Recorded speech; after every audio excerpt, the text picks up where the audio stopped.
Hello, Cleveland kindergarten families. My name is Jennifer Pasmore. I'm one of the kindergarten teachers here at Cleveland, and I wanted to take some time with you today to go over different expectations, routines, things that we do here at Cleveland on the first day of school.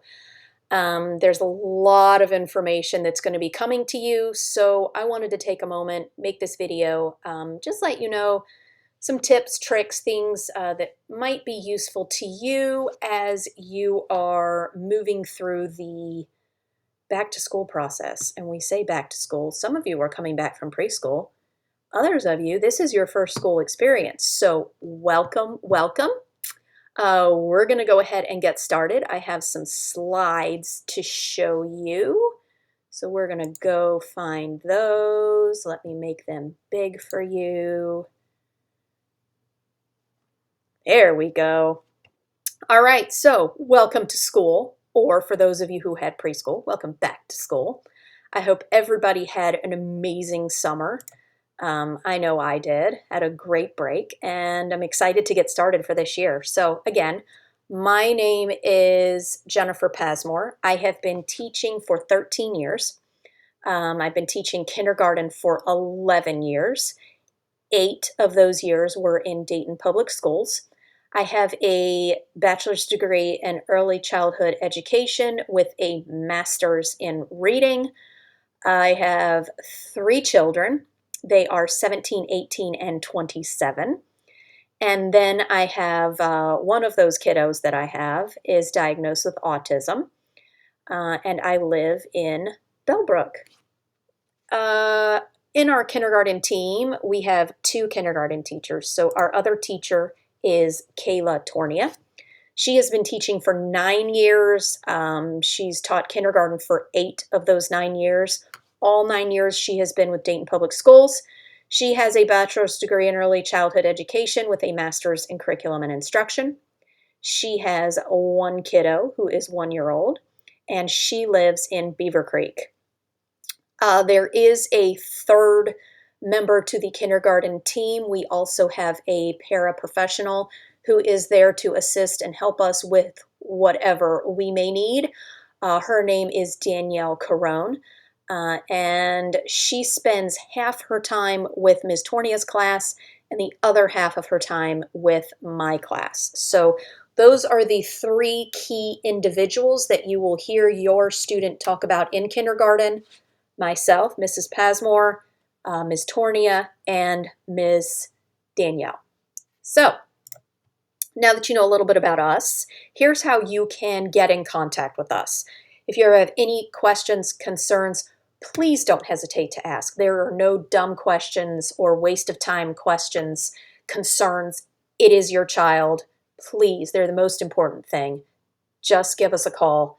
Let us know what your question is. You can call, you can email. We even have this really cool app now called Parent Square. You can send us a message on the Parent Square app and it comes through like a text message. So there are 100 different ways, well, not 3 different ways that you can contact us. Please take advantage of those. We are here for you. Our plan time is 12:15 to 1:05. So if you call us first thing in the morning, we may pick up, we may not, we may be too busy with the kids coming in. If you call right at the end of the day during dismissal, it's chaos. We're probably not going to be able to answer the phone. We're getting kids where they need to be.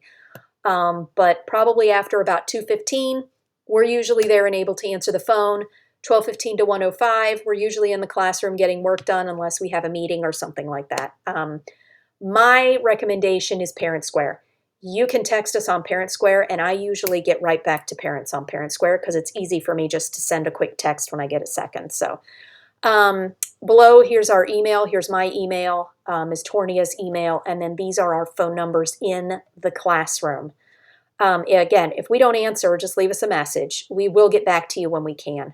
But we're here for you, so don't hesitate to ask any questions that you have. All questions are important. So let's get into it. First day of school.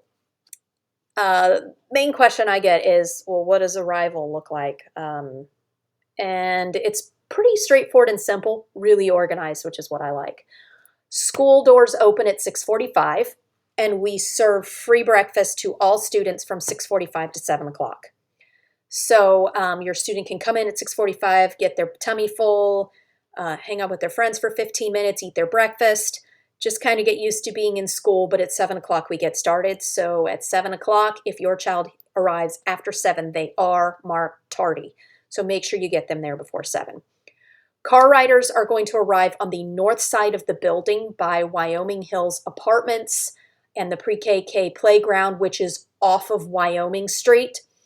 When you turn in, you're going to kind of go up a hill and then you're in the parking lot.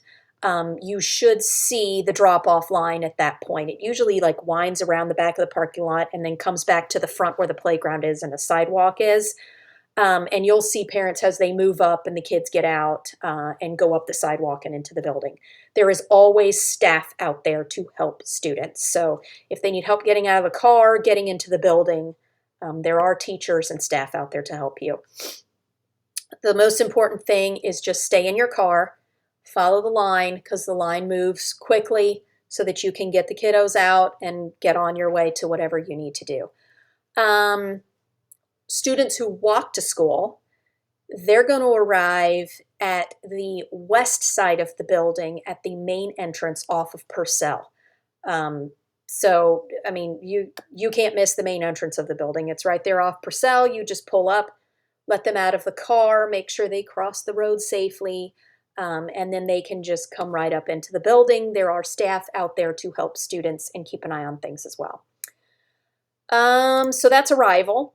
Dismissal's a little bit more to it. School ends at 2 o'clock. We kind of start getting through the dismissal process at 1:45.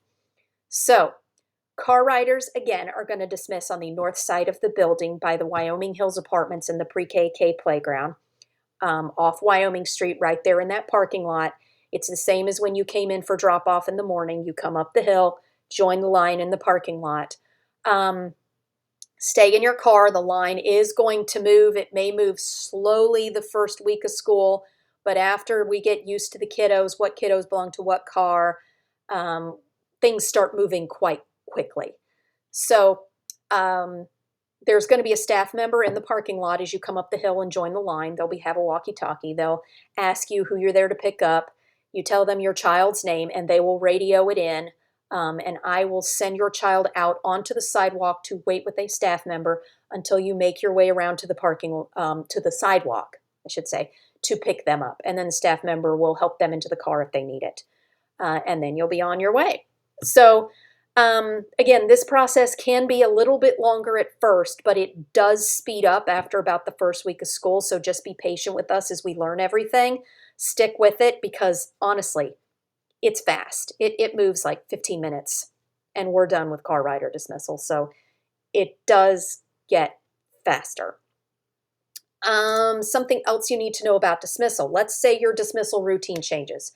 Your child normally rides the bus and you're going to change and they're going to be a car rider. Make sure you let your child's teacher know this. You can send a note in their folder. So you can send it in writing, you can email us, you can send us a message on Parent Square and let us know, or you can call us directly. My recommendation is just send us a message on Parent Square. That's the fastest, easiest way for us to get that message and it not get lost. So let us know if the transportation routine is changing. If you don't let us know and your child, let's say, is normally a bus rider, we're going to put them on the bus because that's what we were told to do. We do not, if your child comes to us and says, I'm not a bus rider today, I'm a car rider, we're going to put them on the bus unless we hear it from you. We have to hear it from you. Sometimes kids are like, I want to try and ride, I want to be a car rider like my friend Susie. And they just tell us they're a car rider and really they're not. And we've had a lot of issues with that. So we are not going to change the routine unless we hear it directly from you. Okay, early dismissal cutoff. I'm going to say between 1:30 and 1:45. We're going to start transitioning the kids around 1:30 to get them to their dismissal locations. So after about 1:30, it's going to be really hard and time consuming to track your child down and find where they are because they're busy in transition getting to where they need to be for dismissal.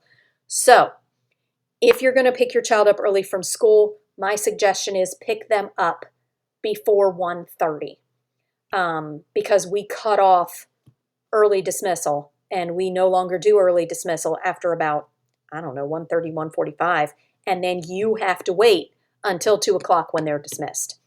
So I would just come get them at 1:30, and then that way you're safe and you don't have to worry about that cutoff. But I wanted to make sure you knew about that as well. So that's just for early dismissal. Okay, I think that's about it for arrival and dismissal. So let's move on to what the first day of school looks like and some tips and tricks I have for you. Most parents are going to drop their kid off the first day of school at the front door, stay with them, make sure they get where they need to be. Here is my recommendation to you. Number one, we don't let parents inside the building on the first day of school. You can walk them to the front door, but after that, they got to come in on their own. Every staff member is on deck to help your child get to their school or to their classroom, I should say. So don't worry about them finding their way. We will get them there. Here's how you can help us to help them. Especially with kindergartners. They get nervous. It's the first time they've ever been to school, a lot of them. They don't know us. They clam up. They don't talk. They get really shy. And then we don't know their name. And we don't know what grade they're in. And we don't know how to help get them where they need to be. My suggestion to you is make them an ID tag. You can do this with, if you want to get fancy, get a luggage tag and put it on the backpack. It can stay there all year. Totally fine. You can use an index card, poke a hole in it, pin it to their shirt, pin it to their backpack. You can use just a piece of paper, write their name on it. Susie Moore, kindergarten. So we know who they are, what grade they're in. We'll get them where they need to be. You can stick that paper right inside their backpack. We will find it. You can use a label sticker and just stick it right on their shirt. Write their name, their grade. Okay? You can use just a piece of paper and a pin and just pin it to their shirt. Name, grade. This is so important and helps us a ton, especially with those shy kindergartners who don't want to talk or tell us a nickname and don't tell us their true name. We've had students come in and their name is Emily, and they go by Emma, and we say, "What's your name, sweetheart?" And they say, "My name's Emma." And I'm looking on a roster for Emma, and there is no Emma. So we need their true name, first and last, and their grade level. We will get them where they need to be. That will help us out so much. So that's the first tip I have for you for the first day of school. The second tip I have for you is about anxiety. Being nervous on the first day of school is completely normal. Some of these kids are going to be ready. Your child may be one who's ready, and they're just like, "See ya, mom and dad, I'm out of here." And then we have others who've never been away from mom and dad and are terrified, and that's okay. The best thing that you can do is make it quick. When you're dropping them off, you drop them off at the door, look them in the eye, give them a hug. You're going to have a great day and so much fun. I love you. I'm going to see you this afternoon. Enjoy your day. Give them a hug. I will see you later. If they're crying at this point, throwing a fit, don't want to let you go, there are so many staff members. Find a staff member. I need help. This is Susie Moore. She's in kindergarten. I love you, honey. Have a great day. I'll see you later. Walk away. It's the best thing you can do. Don't drag it out. Don't sit there and be like, you're going to be okay.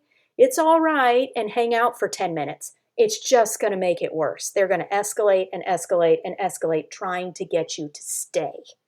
So, clean break. Be strong. I know it's hard. I've done it. It is so hard. But parents who make the clean break and are strong and go, those kids get over it so fast, and they do so well. So when you're hanging around all the time and dragging it out and not leaving, they think that's how they can get you to stay, is by throwing a fit and crying and kicking and screaming, or whatever it is that they're going to do. They're going to do what they have to do to get you to stay.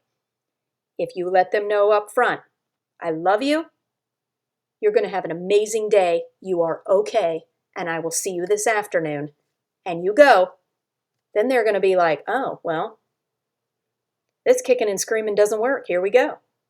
So your kid is smart. They're going to know how to push your buttons. They're going to know you're as nervous as they are. Be strong for them. And I know it's easier said than done, but I know you can do it. It is so much better for them. Some kids, there's a slight amount that have issues with anxiety, and if it comes to that, we'll work through that. But we have it every year. There are a handful that it's harder for some than others. We will get through it. Again, I have that Parent Square app. Ms. Tornia has the Parent Square app. You can always message us and say, Johnny had a really hard transition this morning. Is he okay? I'll get right back to you and let you know. Because as a parent, I would want to know. That is so hard to leave your kiddo when they're kicking and screaming. It's tough. So just message us. We will let you know if they're okay. We'll let you know if they're still struggling, and we're working through it. I guarantee you, when you message, you're going to say, is Johnny okay? And I'm going to be like, yep, he's right here smiling. So it'll be okay, I promise. It's easier said than done, but it will be okay. This is probably the hardest part of the first day, and we'll get through it. All right, so moving on, let's talk about some school supplies. We have a list of school supplies that every kindergartner needs to bring to school. When you choose to bring them is up to you. You can drop them off at open house. You can drop them off during kindergarten testing. You can send them on the first day of school if that's what you prefer. We use community supplies. So you do not need to put your student's name on anything other than their headphones, their pencil box, and their extra change of clothes, and their backpack. Okay? Everything else is community supplies. We just throw it in the pot. And as a kiddo needs a pack of crayons, we just get it out of the box. So you don't waste your time putting your child's name on everything. Only put it on headphones, pencil box, extra set of clothes, backpack. Okay? All these supplies can easily be found at Walmart. If you go to Dollar Tree, you can find a lot of them at Dollar Tree. We are not picky. We will take whatever you can send. If it ends up you can't afford these, we get it. Just let us know. We have donations that come in. We'll see what we can do. I can tell you right now, crayons are on sale at Walmart, 50 cents a box. The Crayola ones are what we prefer. They break less. Okay, they're stronger. They last longer. And the colors are more vibrant. So they're the better crayon. Not because we like snooty tooty Crayola, but they really truly are a better crayon and will last your child longer. But they're only 50 cents at Walmart. So they need 4 packs of crayons. Yes, 4. We give them 1 per quarter because they lose them, they break them, they wear them out. They're ready for a new pack every quarter. 4 packs of crayons, 2 boxes of tissues, 4 glue sticks, 4 dry erase markers, headphones. Do not send earbuds. They don't last. They break easy. The kids can't hear well with them. They need over-the-head earphones. I found a pair at Walmart for $8. You can get them at Dollar Tree for 2. So they need headphones for the computers. And in my class, we have tablets that they can use them on as well. So let's see, anything else on this list? Oh, pencil box. They need a pencil box. Just get the cheap plastic, like $2 ones at Walmart. They're like a color and you can just see through it. It's just a plastic pencil box. They don't need anything fancy with the poppets on it or fur on it or characters, or they really don't need anything like that. If you want to get that, that's between you and your child. But honestly, save the money. Just get them a cheap plastic pencil box. It'll do them just fine. Not a pencil pouch. Don't confuse the two. We just need a box. Backpacks. We're going to talk about those in a second. Let's see. Oh, last thing to discuss. Change of clothes. So, kindergartners have accidents. They're learning how to manage their time. They're not used to somebody telling them they need to hold it until a certain period of time, or they don't know where the bathroom is, and then all of a sudden they're not paying attention to their body functions and they just lose it. Accidents happen. They're learning this year. Even if your child is an expert, they've been potty trained for years, they're amazing, they never have any problems, send an extra set of clothes. Every child needs an extra set of clothes. It does not have to be a uniform, just an extra set of clothes so we have something there in case they have an accident so they can stay dry. They will not be penalized if they're not in uniform because they had an accident. It's okay. We get it. I'm not going to have you go out and buy an extra uniform just to sit in the bottom of their cubby and them hardly ever use it. So just an extra pair of clothes is totally fine. Put it in a gallon-sized zip bag with their name on it. And then that will stay in the bottom of their cubby. So if they ever spill milk on their shirt, have a potty accident, go down the slide outside and end up in mud, we can change them and they're not just gross and having to sit in it all day. If it ends up that they don't have a change of clothes and we feel they really need one, we're going to be contacting you, and I'd hate to interrupt your day, have someone have to leave work just to bring clothes. It's a pain, it's an inconvenience. Just send the clothes now, and then they'll always have them. If they do have an accident during the school year, we will always tie up their dirty clothes in a Kroger bag, and we'll staple a note to it that says they need to replace, and we'll tell you what items that we used. And then I would suggest you just send in clean items the next day. We'll add it to their zip bag, and they're good to go. But having extra clothes is really, really important because we don't have any extras at school, and we don't want your kiddos sitting around in urine or mud or rotten milk or yogurt they spilled. It's so much easier. Just send the change of clothes. Okay, let's talk about backpacks. Make sure you get your child a standard size backpack, not a mini backpack. They need a backpack big enough to hold a plastic folder, so taller than 11 inches.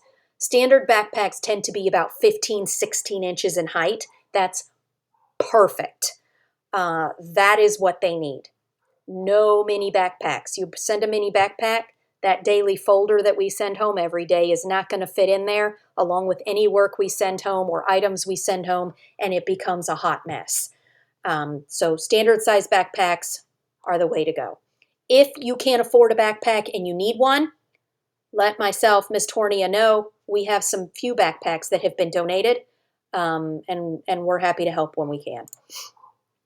All right, dress code. Cleveland Elementary is a uniform school. So this means students wear uniforms every day. Uniform information can be found at the front office, but I'm going to tell you what we require. So, polos.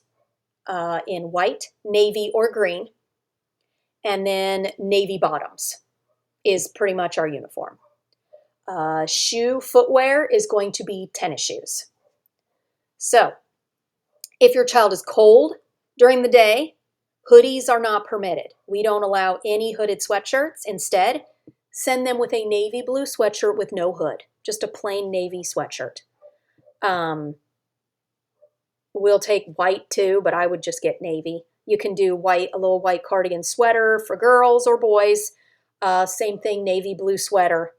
Those are all fine for winter. If you find that they're chilly every day, those are a great thing to have. And I have some students who actually keep those in their cubby, and then they just have them every day for when they get cold.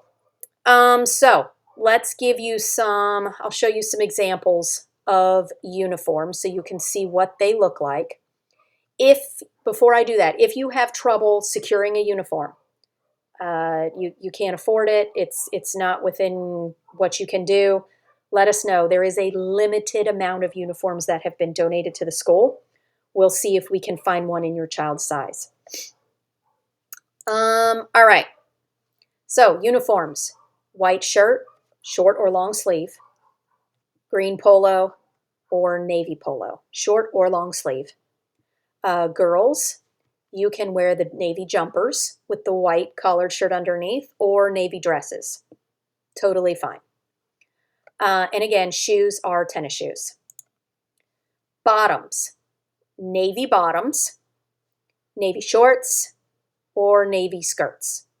Skirt has to be below the fingertip when they hold their arms down to their leg. The skirt length needs to hit below their fingertip in order to be long enough.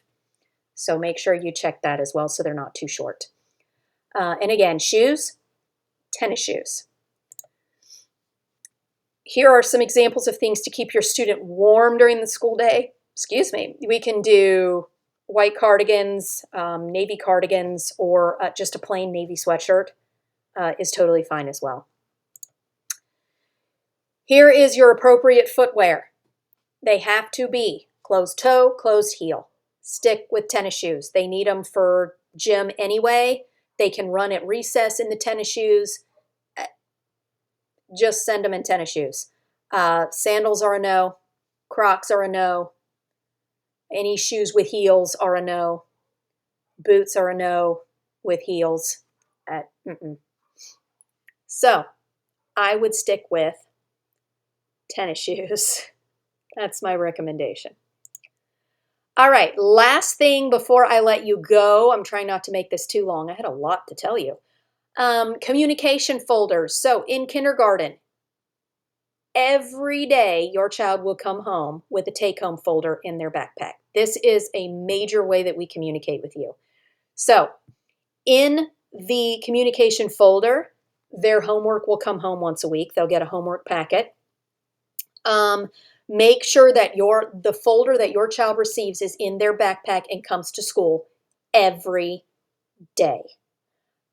Inside the folder is going to be, I put a behavior calendar inside the folders in my class so you can see how your child's day was.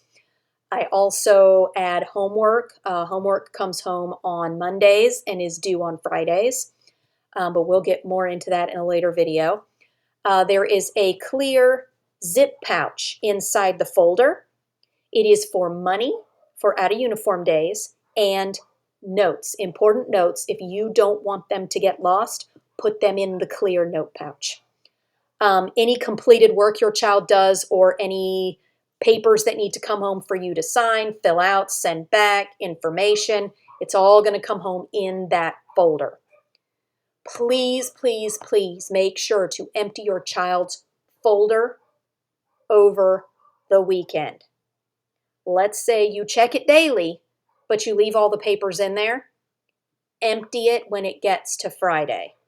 Every Monday, we go through the folders and we empty them because the papers become too much, too heavy. It becomes a disaster. They're dumped all over the floor. Your child can't keep up with them. It becomes a mess. My recommendation, pull it out when your child gets home, take the papers out, put the folder right back into the backpack. I'm trying to think. The behavior calendar and the zip pouch both stay in the folder all the time. We don't ever take them out. They just stay in there. I give them a sticker if they've had a great day. Otherwise, I'll write you a note with their challenges. You check that every day so you can see how your child's day was. If it ends up that you lose the folder, we give you a one-time freebie replacement. After that, finding a new folder will be on you. We only have so many folders, and we get that, things happen. Folders can get lost. They're kids. We're busy adults. We replace as a one-time freebie, and then after that, you'll have to find a folder for your child at Walmart, Target, Dollar Tree, wherever. Again, my recommendation, pull the folder out, empty it, check the behavior calendar, make sure everything's okay, put it right back in the backpack. It won't get wet. It won't get chewed on by the dog. The little sister won't get it and destroy it. It stays in the backpack. It stays safe. That's my recommendation. Okay. That is everything for now.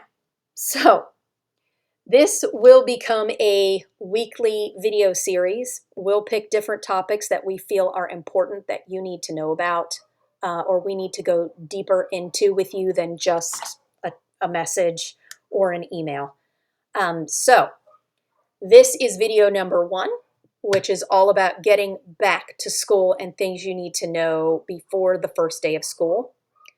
I look forward to our next video that you will receive next week through Parent Square. If you have any questions, any concerns, anything that we need to know, please let us know. At the beginning of this presentation, you saw you can email us, you can Parent Square us, you can call us, you can track us down. We're always available to speak with you about your child. We will make time. So I look forward to a great year with you and your child. Welcome to kindergarten. Welcome to Cleveland Elementary. And we will talk soon. Have a great day.